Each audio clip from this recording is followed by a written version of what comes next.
Pinag-uusapan po natin yung kina Pastor Kibuloy, yung manhunt kay Pastor Kibuloy dahil siya ay isang pugante at ilan sa mga kasama niya na ang kaso nila ay child abuse, no? Ito yung mga bata na 7610 at trafficking. No? Ito yung RA 92008.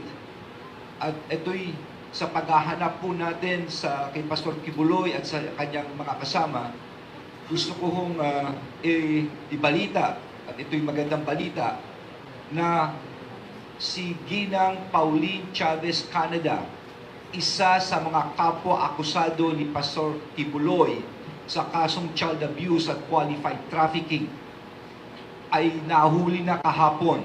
No, siya lang po ay nahuli dahil sa police operations July 11, bandang 1:00 ng hapon sa isang bahay sa Emily Home Subdivision, Kabantian, Davao City, sa bisa ng isang warrant of arrest.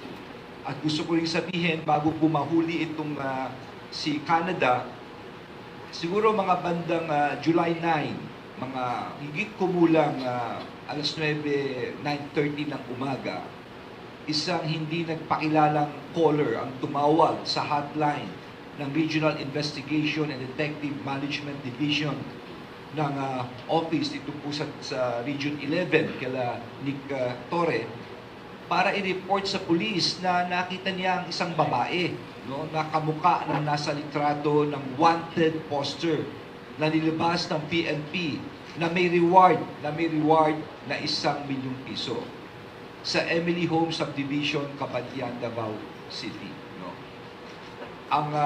Nung tanongin siya kung ganito itong tao na nakita niya, ay sinabi niyang ito nga ay si Pauline Canada. So nagkataon na bago matanggap ang tawag ng anonymous callers ay talagang nagsasagawa na ho ng operation, no, ng masinsinang surveillance ang mga intelligence operatives na mula po sa PNP po natin at of course iba pang mga kasamang ahensya ng gobyerno dito po sa Emily Home Subdivision. At dahil nga rito, no, nahuli itong si Pauline Canada. And so mga kasama, sa puntong ito, gusto kong ipapresenta sa inyo itong si Pauline Canada. Pakipasok nga siya rito.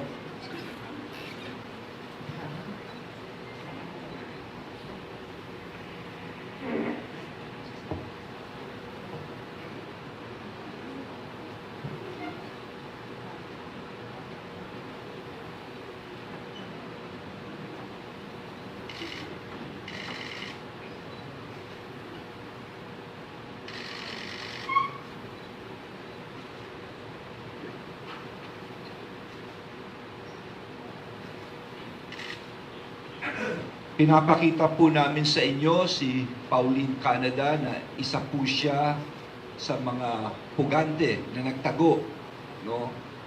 At nakita po ninyo kung kaano kaimportante ang pagtutulungan ng bawat isa.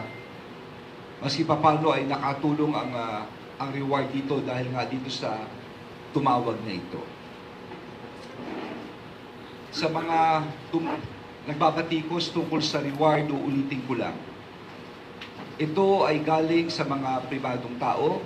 Hindi ho binibigay sa akin ito. Sila mismo ang mabibigay doon sa tao in format. Hindi dumaan at malinaw po yan, inanunsyo natin yan. Ang importante ay magkatulungan at mahuli ang mga pugante.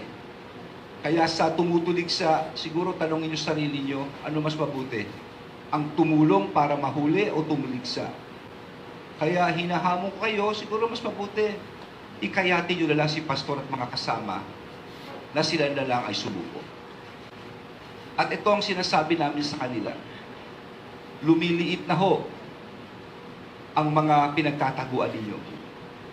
Lumiliit na ang mga lugar na ito dahil hindi ho titigil ang kapulisyan, ang military, ang buong pwersa ng gobyerno para kayo ay dakipin.